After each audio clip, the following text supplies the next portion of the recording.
Hello everyone, welcome to my presentation. My name is Elizabeth Ghost. I'm a senior here at Eastern Kentucky University, and this presentation is being done as part of my senior seminar exit course, and it is concerning life coach and well-being. Well-being. Well-being consists of mental, emotional, physical, social, and spiritual health. A balance of all these aspects are most likely to create an ideal health and well-being. When one part of well-being is negative, it is most likely to carry over to another aspect of well-being. One aspect of well-being affects and relates to another. Well-being is associated with a feeling of happiness and satisfaction. Well-being and research. Researchers Ryan and Deci have found that having self-determination is most likely related to a higher level of happiness, satisfaction, and well-being. Researchers Kaiser and Diner have discovered that a positive mindset, a positive outlook, is most likely to lead to a higher level of happiness, satisfaction, and well-being. Kaiser and Diner suggest that seeing the silver lining, or the glass half full, has a positive impact on happiness, satisfaction, and well-being. Larson and McKibben research suggests that wanting what we have leads to a higher level of happiness, satisfaction, and well-being.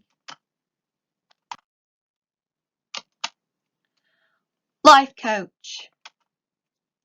A life coach is an individual who helps others identify problems, develop a realistic plan to rid problems, set and meet individualized goals. Life coaches help their client research their full potential. Life coaches offer advice and encouragement to their clients. A life coach will foster and hold the client responsible in moving towards their set goals. They often specialize in a particular area. Life coach. Pros. Cons. Pros. Those using a life coach service most likely will experience higher levels of mental health and well-being. Having a life coach can lead to goal attainment. Using a life coach will lead to a higher level of self-esteem. If not insured, a life coach is more likely to be affordable than a mental health provider. Cons. Those who become life coaches may lack experience in education. In the state of Kentucky, there are no education requirements to become a life coach.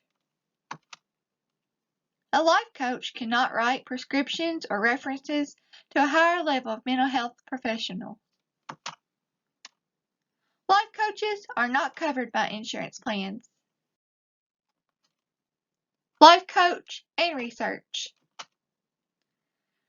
Researcher Anthony Grant discovered a positive impact on mental health, life satisfaction, goal fulfillment, self-esteem, and personal development when life coaching is implemented. According to research, this in turn results in a higher level of well-being. Related to the Grant study, Green's research also indicated a positive effect on well-being when life coaching was implemented. Green found that when evidence-based techniques are used in life coaching, there is a significant increase in goal-striving, well-being, and hope.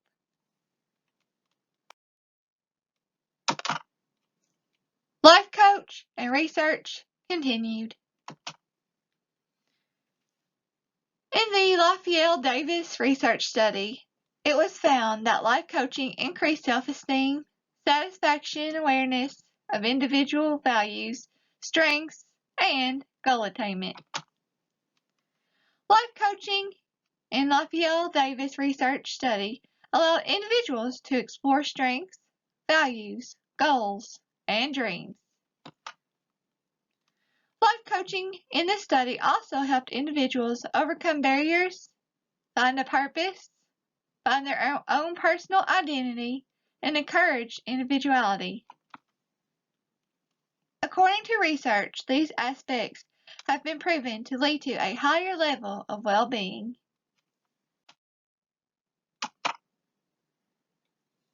Final thoughts.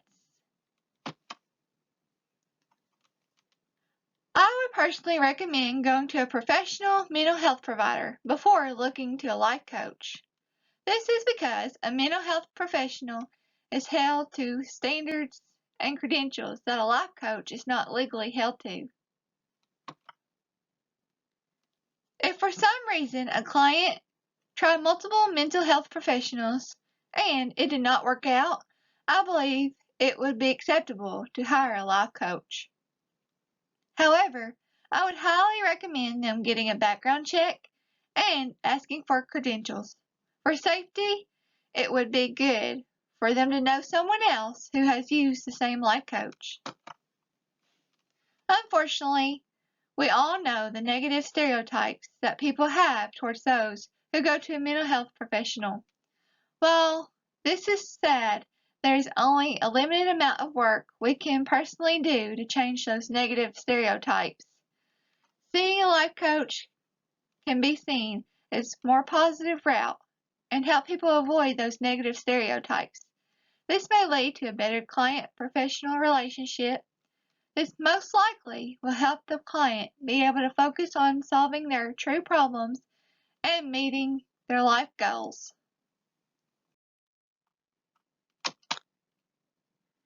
Decreasing the negative stereotypes.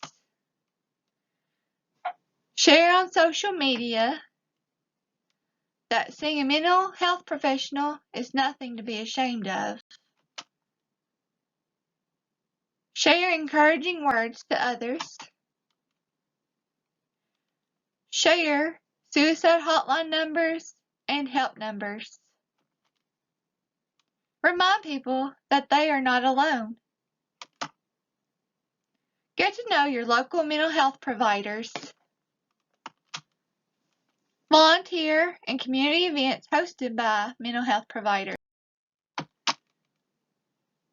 Examples from the National Institute of Mental Health. This is the number that people can call. It's a lifeline for suicide. If you're thinking about suicide, and there's a number that they can call to help them. And then we have the warning signs of suicide. These are good for everyone to know in case they ever have a loved one that experiences these things. They need to look out for them and try to help them the best they can and try to get them to seek professional help. This is just a reminder that mental health can affect anyone. It doesn't matter what you look like, what size or shape you are, where you come from. Mental health affects everybody. And there's no one-size-fits-all treatment for mental disorders. Mental disorders are personal, and we all have our different ways of dealing with them and different treatments that we need for the person that we are. So that's just a reminder that there's no one-size-fits-all treatment for mental health disorders. And then everyone can suffer from depression. This one is a reminder about prenatal depression. Prenatal depression is a mood disorder that can affect any woman during pregnancy and after childbirth. Know the signs and symptoms, so get help if you or your loved one is feeling depression. And these are examples from the National Alliance on Mental Health Illness. These are from Facebook. Just a reminder that going to a counselor or a therapist when you're feeling sad or overwhelmed should be as normal as going to the doctor when you have the flu. let's end the stigma about mental health. This is just kind of what I talked about towards the end of the presentation whenever I was talking about those negative stereotypes. This is just a reminder that it's okay to seek out help if you are having mental health problems. It's perfectly normal. So don't be afraid to get help. Mental health problems are more complex than just a diagnosis, just as important as physical health problems. Experienced differently by everyone, not the individual's fault, not just caused by one factor, and they are the result of biological, social, and environmental factors that we have learned over the course of the psychology program here at EKU. You are not alone. 1 in 5 adults in the United States experience a mental health condition in a given year. So just another reminder that you're not alone in this experience. Many people suffer from mental health problems, and it's okay. It's okay to get help.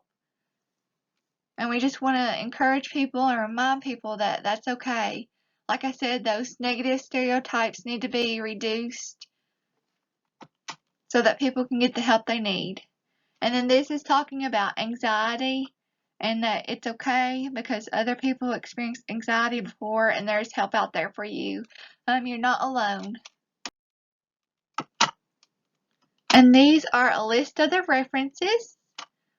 Some of them are from class that we went over in class, and then some of them are research that I did on my own outside of class that related to this PowerPoint involving Life Coach.